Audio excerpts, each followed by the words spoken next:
Good morning बच्चों। आज हम पढ़ रहे हैं, वही हमारा टॉपिक तो चल रहा है पत्र लेखन, लेकिन हम आज पत्र लेखन के अंतर्गत क्या पढ़ रहे हैं? आवेदन पत्र।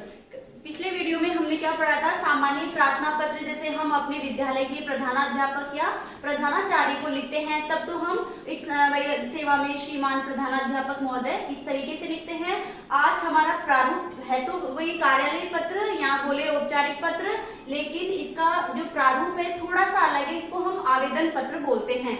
अब आवेदन पत्र आपको पता है कब लिखते हैं? आवेदन पत्र हम अपनी नौकरी के लिए लिखते हैं। जैसे अखबार में कई बार क्या आता है, विज्ञप्ति आती है। आप भी जानते हो कि जब हम बीए हो जाती है, 12th पास कर लेते हैं, उसके बाद हम मतलब जॉब लगना चाहते हैं, नौकरी लगना चाहते हैं, तो इसके लिए अखबार में क्या है, जो विज्ञप्ति जारी की जाती है, आप भी जानते हो। तो हम उस विज्ञप्ति को देख के हम फिर आवेदन करना चाहते हैं। अब आवेदन के प्रारूप जैसे ऑनलाइन भी होते हैं, ऑफलाइन भी होते हैं, लेकिन हमें ऑनलाइन यदि हमें सबमिट करना पड़ता है, हमारा फॉर्म भरना है, तो हमें उसका प्रारूप कि हम किस तरीके से लिखे। आप ये प्रार्थना पत्र ध्यान से पढ़िएगा, क्योंकि आने वाले टाइम पे आप भी कल को जॉब के लिए अप्लाई करोगे तो आपको किस फॉर्मेट में, किस तरीके से आपको पत्र लिखना है, उसके बारे में आज हम ये पढ़ रहे हैं। तो देखिए, आवेदन पत्र किसका, सबसे पहले इसका क्वेश्चन देख लो कि संयुक्त शिक्षा निदेशक बीकानेर को संविदा पर लिपिक पद हेतु आवेदन पत्र, कि हमें लिपिक के लिए, बाबू के लिए हम एक आवेदन कर रहे हैं, लेकिन हम वह आवेदन किसको कर रहे हैं? संयुक्त शिक्षा निदेशक जो है बीकानेर के, जो संयुक्त शिक्षा निदेशक है, उनको हम ये पत्र लिख रहे हैं।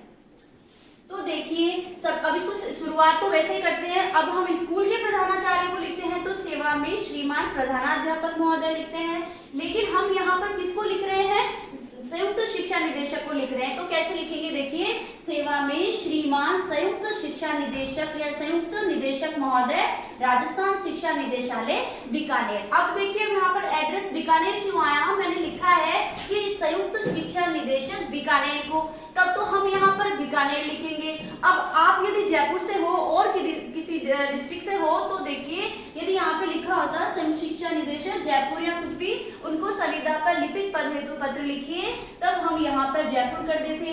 तो इस चीज का आप ध्यान रखेंगे, लेकिन लिखने का तरीका जो ऐसा ही होना चाहिए कि जिनको भी लिख रहे हैं हम, उनका पता यहाँ पर लिखना होता है। फिर हमारा वही, उसके बाद में जैसे हम और प्रार्थना पत्र लिखते हैं उसमें विषय लिखते हैं, वैसे ही इसमें भी वही पता, विषय लिखते हैं कि संविदा पर किस लिए लिख रहे हैं हम? लिपिक पद हेतु आवेदन पत्र। हमारा विषय है कि हम लिपिक के लिए आवेदन पत्र भर रहे हैं। तो यहाँ पर ये वही कि विषय हमेशा 3 से 4 या 5 शब्दों में होना चाहिए, तो आप ये चीज ध्यान रखेंगे। उसके बाद है वही महोदय या मान्यवर। तो फिर महोदय, निवेदन है कि राजस्थान पत्रिका में गत सप्ताह प्रकाशित विज्ञापन के क्रम में, या तो हम ऐसे लिख सकते हैं या इस तरीके से भी लिख सकते हैं कि निवेदन है कि राजस्थान पत्रिका में गत सप्ताह प्रकाशित विज्ञापन के आधार पर या क्रम में लिपिक पद हेतु हम किस लिए पत्र लिख रहे हैं, तो ये चीज हम दर्शाएंगे कि लिपिक पद हेतु मैं अपना आवेदन पत्र प्रस्तुत कर रहा हूँ और मेरी शैक्षणिक योग्यता का विवरण इस प्रकार है। अब शैक्षणिक योग्यता कौन सी? कि हम जब जिस भी जॉब के लिए अप्लाई करते हैं तो उसके लिए हम अपने सर्टिफिकेट दिखाने होते हैं, कि अपना खुद की डिटेल भरनी होती है, कि खुद का नाम, पिता का नाम, माता का नाम, इस तरीके से। तो सबसे पहले देखिए, अपनी जो योग्यता का क्रम है, शैक्षणिक योग्यता या खुद की पर्सनल जो भी है डिटेल, उसको हम सबसे पहले कैसे लिखेंगे? देखिए, सबसे पहले पिता का नाम लिखना है। जैसे इस बच्चे का कोई अविनाश गुप्ता लड़का तो है, जैसे कि महेश गुप्ता, तो वह अपने पिता का नाम लिख रहा है अविनाश गुप्ता। जरूरी नहीं कि अविनाश गुप्ता ही लिखा जाए, कोई भी नाम, आप अपने पिता का नाम भी लिख सकते हैं। यहाँ पर यदि प्रश्न में यही नाम दिया गया तो ये लिखना ही है, यदि प्रश्न में नहीं दिया गया तो आप खुद के पिता का नाम भी लिख सकते हैं। तो पिता का नाम अविनाश गुप्ता। फिर आपको अपनी जन्म तिथि, डेट ऑफ बर्थ लिखनी होगी।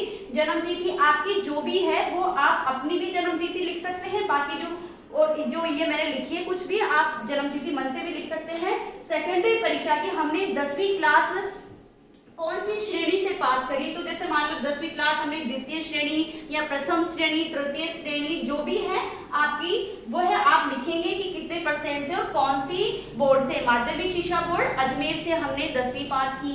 इसके अलावा सीनियर सेकेंडरी मतलब 12वीं क्लास किसने पास की, सीनियर सेकेंडरी हमने प्रथम श्रेणी 70% 70% से हमने पास की, वही माध्यमिक शिक्षा बोर्ड अजमेर। आप माध्यमिक शिक्षा बोर्ड राजस्थान में लिख सकते हैं, माध्यमिक शिक्षा बोर्ड अजमेर।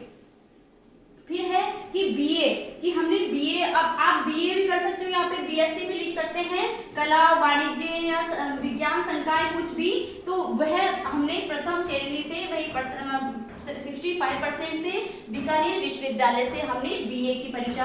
ये आपको डिटेल, यदि आप आवेदन पत्र, भाई हमें सब में नहीं लिखना है ये आवेदन पत्र, ये सारी चीजें डिटेल अपने बारे में ये तभी लिखना है जब हम आवेदन पत्र पर, आवेदन मतलब किसी नौकरी के लिए हम प्रार्थना पत्र लिख रहे हैं, हम कौन से डिपार्टमेंट में जॉब लगना चाहते हैं उसका हमने यहाँ पे लिखा है, कौन से विभाग में किसको लिख रहे हैं, जैसे यहाँ पे हम संयुक्त निदेशक महोदय को लिख रहे हैं, तब उनका पता लिख के फिर उसके बाद हम अपने बारे में बताएंगे कि हमने कौन कौन सी शिक्षा मतलब 10वीं क्लास 12वीं क्लास बीए कौन सी परसेंटेज से प्राप्त करी है, कौन से बोर्ड से प्राप्त की है, वो हम सब अपने बारे में लिखेंगे।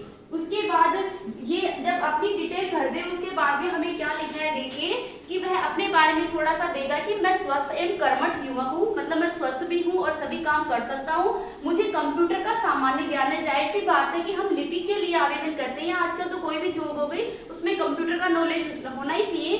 तो आप ये लिखोगे कि मैं स्वस्थ हूँ, कर्मठ हूँ, मुझे कंप्यूटर का सामान्य ज्ञान है तथा हिंदी अंग्रेजी दोनों में टंकण कार्य करना चाहता हूँ, मतलब हिंदी और अंग्रेजी दोनों विषयों में ही मैं टाइप कर सकता हूँ, टाइपिंग का मुझे नॉलेज है कि जब आप लिपिक के बनते हो तो आपको ये सभी कार्य करने होते हैं। इसके अलावा ये तो हम लिखते ही हैं, इसके अलावा आपने और भी कोई योग्यता मतलब कुछ भी और भी कोई प्रमाण पत्र ले रखा है तो आप उसके बारे में भी यहाँ पर लिख सकते हैं। लेकिन फिर जो भी आपने कंप्यूटर का ज्ञान है, पत्राचार कर रखा है, किसी में भी आपने कुछ भी अगर कर रखा है कोर्स तो